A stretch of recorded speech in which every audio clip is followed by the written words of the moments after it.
तो हमारे MP board के कक्षा 10वीं के सभी विद्यार्थियों, जैसा कि वादा किया है तो निभाऊंगा, अब की बार आपकी 75% बनाऊंगा। ठीक है, 75% पूरे के पूरे नंबर मिलने वाले। केवल मैं जितना कहूं उतना कर लीजिएगा, बस आप तो है ना, जितना बताऊं उतना कर लिया तो 100% दावा, कभी एक नंबर भी आपका कट जाए तो। चलिए, नेताजी की जो मूर्ति है उस पर चश्मा कौन लगाता है? देखिए, नेताजी की जो मूर्ति थी, आप सब जानते हैं कि हलदार साहब क्या थे, कंपनी में काम करने वाले कर्मचारी थे, एम्प्लॉय थे।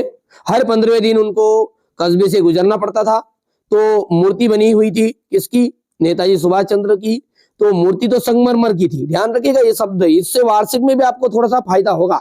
संगमरमर की मूर्ति बनी थी, तो पान वाले के पास आकर कैप्टन जो चश्मे वाला है, सॉरी हलदार साहब है जिन कर्मचारी, वो पान वाले के पास हर 15 दिन में आते थे, तो चौराहे पर जो पानों की दुकान थी उस पान वाले से पूछते थे कि ये चश्मा कौन लगाता है? मूर्ति तो संगमरमर की थी लेकिन चश्मा संगमरमर का नहीं था, हर बार बदल जाता था चश्मा।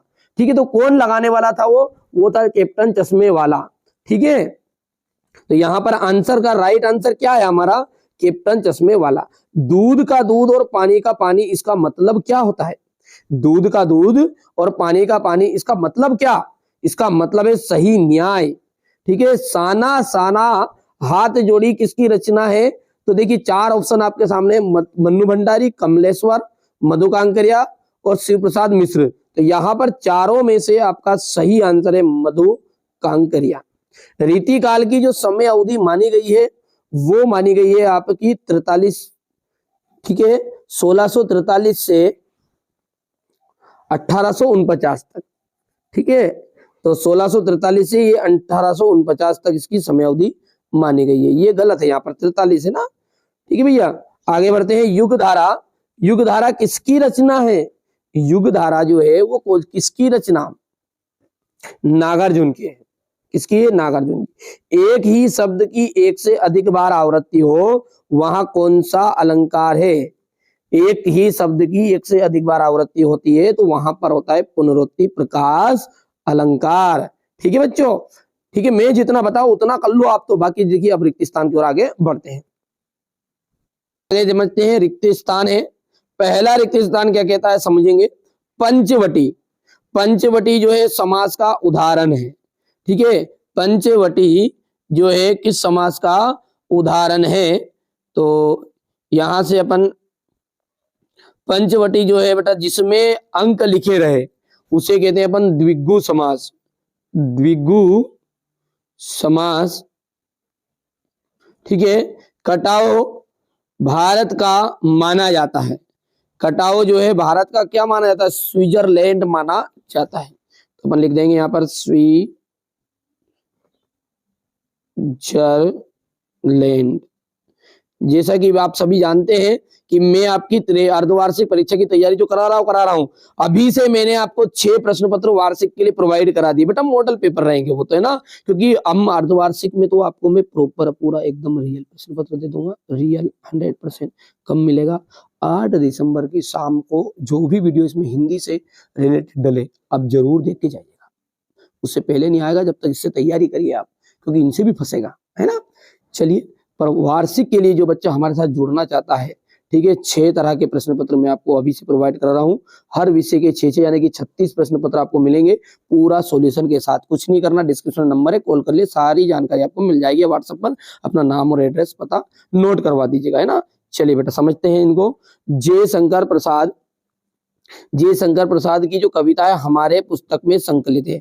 कौन सा पाठ है आपके उसमें जयशंकर प्रसाद के द्वारा रचित है? ठीक है, तो आप सब जानते हैं आत्मकथ्य नामक पाठ है। आत्मकथ्य, ठीक है, आत्मकथ्य आपका पाठ है। कामयानी, कामयानी क्या है? कामयानी जो है एक महाकाव्य है। महाकाव्य। एक से अधिक अर्थ देने वाले शब्द को क्या कहते हैं? एक से अधिक अर्थ देने वाले अपन शब्द जो है उनको कहते हैं अनेकार्थी शब्द।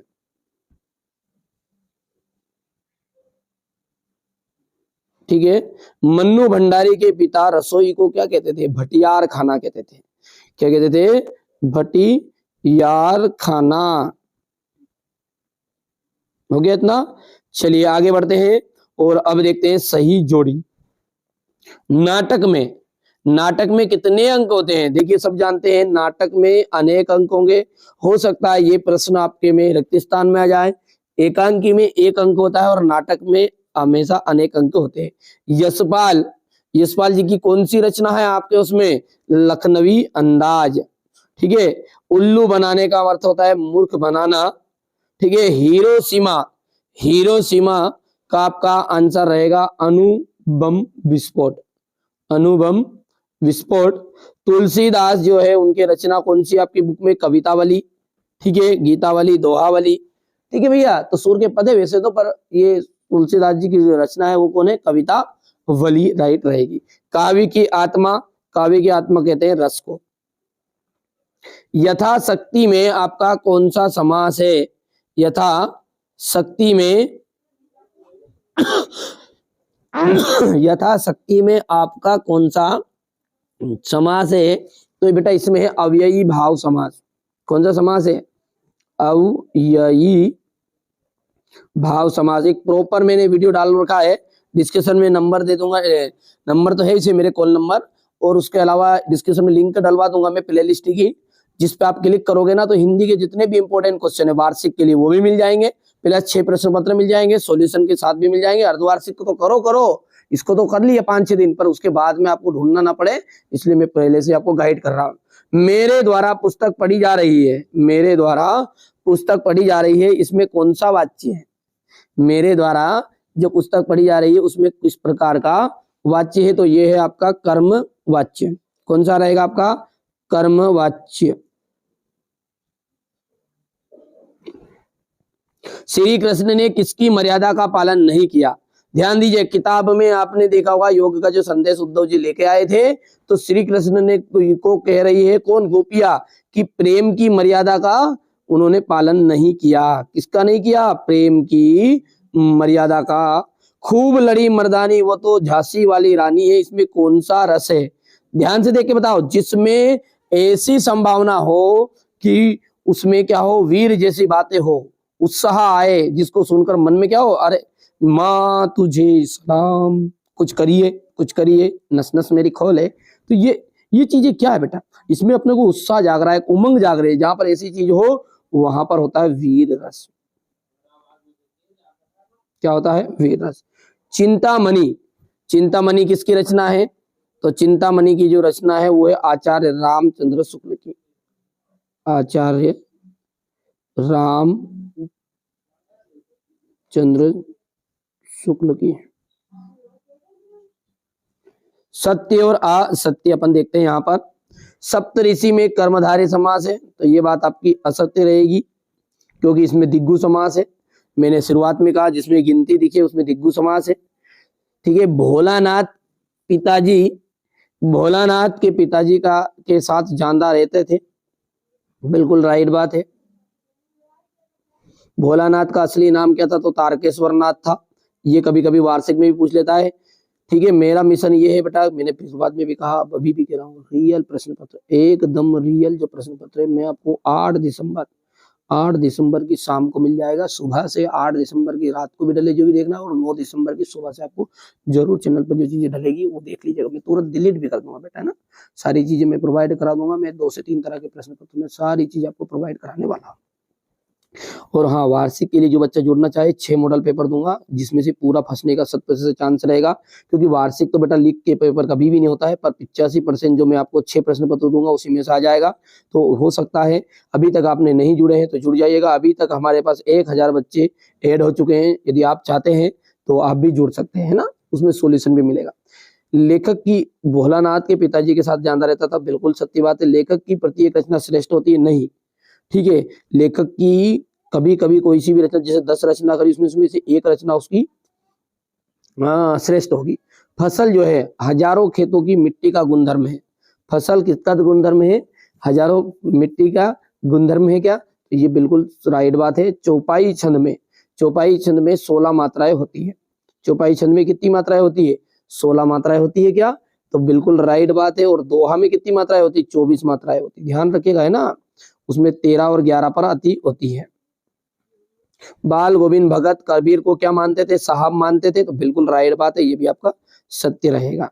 देखिए काशी में कौन कौन से परिवर्तन हो रहे थे, उनको बिस्मिल्लाह खां व्यथित क्यों थे, लेखिका मन्नू भंडारी के व्यक्तित्व पर किन किन व्यक्तियों का किस रूप में प्रभाव पड़ा, भगत की पुत्रवधु उन्हें अकेला क्यों नहीं छोड़ना चाहती थी, ठीक है, लेखक की दृष्टि में सभ्यता और संस्कृति की सही समझ अब तक क्यों नहीं बन सकी, यशपाल वैजेंद्र मिश्र का आपको साहित्य परिचय लिखना है, 2 रचनाएं भाषा शैली, अंगूठा दिखाना मुहावरे का अर्थ आपको बताना, ईद का चांद होना, ठीक है, इन सब का सॉल्यूशन आप ढूंढ लीजिएगा जल्दी जल्दी, क्योंकि मेरे पास समय की पाबंदी है और मैं हमारे बच्चों के साथ जुड़ा हूँ, हर घड़ी हर पल सॉल्यूशन की कोशिश कर रहा हूँ, पर लेकिन आप जब तक जितना आपसे हो सके उतना सॉल्यूशन आप कर लीजिएगा। जय शंकर प्रसाद अथवा सूरदास की काव्यगत विशेषताएं लिखिए। आत्मकथा सुनाने के संदर्भ में कवि ने ये क्यों कहा कि अभी समय नहीं है, ऐसा क्यों कहा है। फागुन की सुंदरता में ऐसा क्यों होता है जो बाकी ऋतुओं से भिन्न होता है। फसल के को हाथों के स्पर्श की गरिमा और महिमा कहकर कवि क्या व्यक्त करना चाहता है। गोपियों ने उद्धव को योग की शिक्षा कैसे देने की बात कही है। महाकाव्य किसे कहते हैं, 2 महाकाव्यों के नाम लिखना, रौद्र रस की परिभाषा लिखनी, चौपाई छंद की, अतिशयोक्ति अलंकार की, ठीक है, नाटक और एकांकी में आपका अंतर देना है, ये देख सकते हैं आप, ठीक है, मैं पीडीएफ भी प्रोवाइड कर दूंगा अर्धवार्षिक के लिए भी और वार्षिक के लिए भी। जो बच्चा जुड़ना चाहता है, मैंने अभी भी कहा है, अभी भी है मौका, मत खाओ धोखा, जुड़ जाइए बेटा, हमारा उद्देश्य यही है। हाँ, अर्धवार्षिक का तो हम आपको एकदम प्योर चीज प्रोवाइड करा देंगे, आप इशारे में समझिए, ठीक है, प्योर चीज मिल जाएगी अर्धवार्षिक के लिए तो, पर वार्षिक के लिए कहीं से कहीं तक कोई सी चीज लिखनी होती है, इसलिए मैं जो 6 मॉडल पेपर दे रहा हूं उनको जरूर कंप्लीट करना, 85% की लिखा पढ़ी कर दूं, उसी में से आएगा। क्योंकि बेटा आप पहली बार 10th में, मैं हर साल 10वीं पढ़ाता हूं, ठीक है, हमारी ऑफलाइन कोचिंग में, जिसमें हर साल बच्चे